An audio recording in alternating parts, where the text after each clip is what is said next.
Башкирская республиканская специальная библиотека для слепых имени Макарима Тухватшина представляет вашему вниманию виртуальную экскурсию по творчеству Михаила Булгакова «Мастер на все времена». Вся жизнь этого беспокойного и блестящего писателя была по существу беспощадной схваткой с глупостью и подлостью, схваткой ради чистых человеческих помыслов, ради того, что человек должен быть и не смеет не быть разумным и благородным. В этой борьбе у Булгакова было в руках разящее оружие, сарказм, гнев, ирония, едкое и точное слово. Он не жалел своего оружия. Оно у Булгакова никогда не тупилось. Константин Паустовский. Вы смеетесь надо мной, потому что я отличаюсь от вас, а я смеюсь над вами, потому что вы не отличаетесь друг от друга. Михаил Булгаков. Уважаемые читатели, 15 мая – день рождения известного русского писателя, драматурга, театрального режиссера, актера, признанного классика литературы 20-го столетия Михаила Афанасьевича Булгакова, который по праву достоин звания мастера. Он автор повестей и рассказов, множество фельетонов, пьес, инсценировок и киносценариев, но с 1927 года по 1940 до дня своей смерти Булгаков не увидел ни одной своей строчки в печати. «Рукописи не горят», заявляет один из главных героев его знаменитой книги «Мастер и Маргарита», и посмертная судьба писателя подтвердила его предсказания. Сегодня все произведения Михаила Афанасьевича изданы. Они часто экранизируются и вызывают дискуссии в обществе. По данным ЮНЕСКО, Булгаков стал одним из самых читаемых писателей 20-21 века. Открывает виртуальную экскурсию по творчеству Михаила Афанасьевича книга известного исследователя творчества Булгакова, автора Булгаковской энциклопедии, доктора филологических наук Бориса Соколова «Три жизни Михаила Булгакова.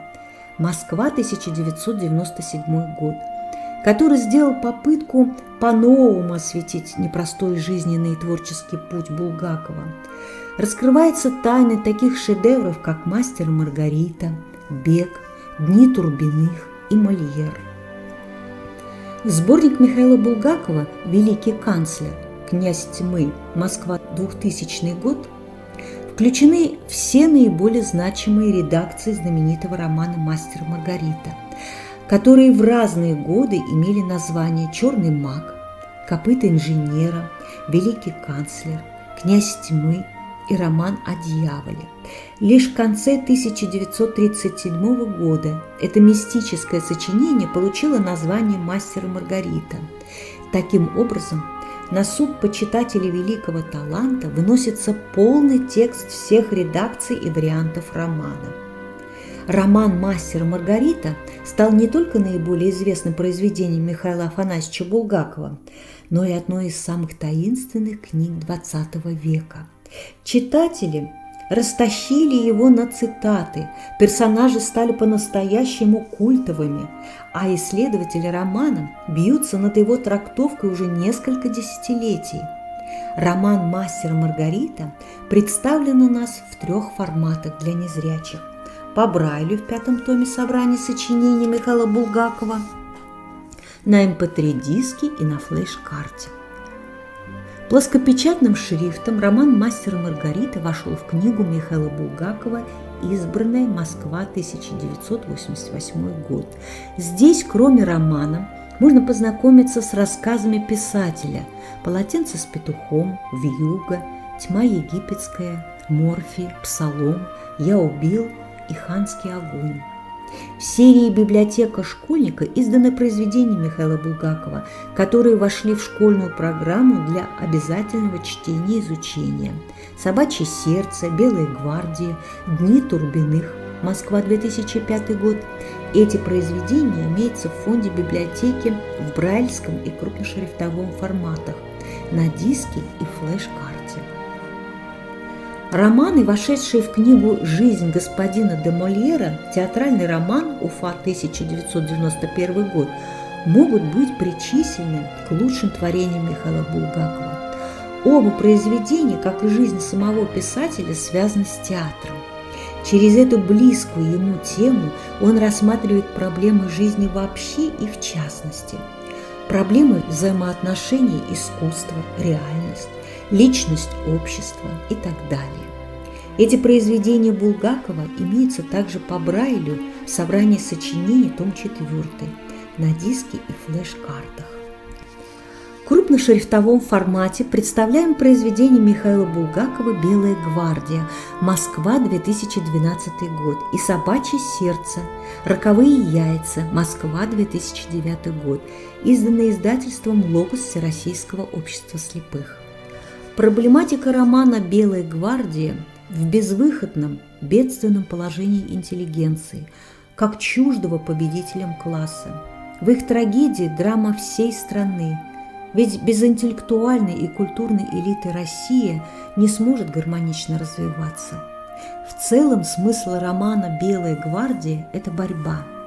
Борьба между смелостью и трусостью, честью и бесчестием, добром и злом, Богом и дьяволом. «Собачье сердце» и «Роковые яйца» – эти произведения объединяет тема нравственной ответственности ученого за проводимый эксперимент, сатирическое изображение послереволюционной действительности, использование фантастики и гротеска. Сатира в повестях Булгакова направлена не только против конкретных необдуманных научных экспериментов, но против того громадного исторического эксперимента, которым явилась социалистическая революция в России. По Брайлю эти произведения вошли в сборник юмористических повестей и рассказов «Ханский огонь». Здесь же можно прочитать повести похождений Чичикова, «Багровый остров» и рассказы «Ханский огонь» и «Богема». Кинематограф не мог пройти мимо своеобразных булгаковских сюжетов. У произведений писателя была сложная судьба. Порой от написания до экранизации проходили десятилетия запретов, цензуры, официальной критики и тайных восторгов. Впервые Булгакова экранизировали через 30 лет после его смерти.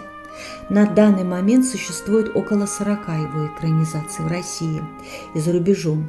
«Мастер и Маргарита», «Дни Трубиных», «Белая гвардия», «Бег», театральный роман, «Собачье сердце», «Роковые яйца» и так далее. Пьеса «Иван Васильевич» создана в 1934-36 годах на основе пьесы «Блаженство». При жизни автора не ставилась и не публиковалась, и лишь в 1973 году по мотивам пьесы режиссером Леонидом Гайдаем снят художественный фильм «Иван Васильевич меняет профессию». В фонде библиотеки этот фильм представлен с тифлокомментарием для незрячих пользователей. Михаил Булгаков ушел из жизни, оставив после себя прекрасное литературное наследие. Он был ярым поборником общечеловеческих ценностей, певцом подлинного искусства, которое невозможно запретить или уничтожить. Спасибо за внимание.